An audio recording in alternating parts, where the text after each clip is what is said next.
I for one am a big fan of the IPL. I think it's massively improved the way we watch cricket and has unearthed some gems for the Indian team. I do think however this year they missed a trick with the scheduling. This I think may come back to haunt India in this year's tour of England. India's first test match is on the 20th of June, with the IPL finishing on the 25th of May. As early as the 18th of May if a team doesn't make the playoffs, there is a window for players to go over to England and get used to conditions. We have seen it with Australian players, they often play the county championship the years before the Ashes to acclimatise, and that's something I would have liked for the Indian players to do. However, let's assess if this is actually possible.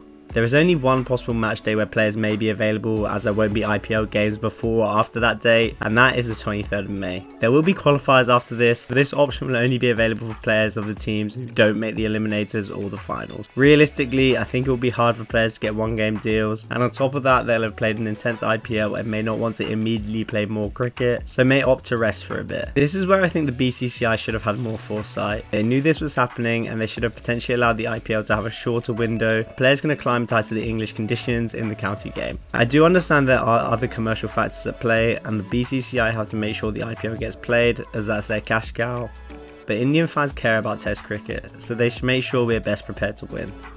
It does remain to be seen how much playing county cricket affects your performance in tests. We've seen England go away from county form and pick players based on attributes, and we've seen players play well in county cricket and then not perform. For example, Phil Hughes, who averaged over 100 in 2009 and still failed in the 2009 Ashes after being technically found out. But in saying that, I feel any practice which closely simulates what you'll actually face in the match is beneficial, so you don't go into the series cold. There are a few players who would have been key in my opinion to get some experience, and this applies mainly to batters, who probably require a longer time to adjust. The first are Kohli and Rohit. They have been champion players for India, but have enjoyed slumps over recent times. I feel they would have benefited from having more time to acclimatise and adjust their game plans, especially as they've gotten older, it may take more time for them.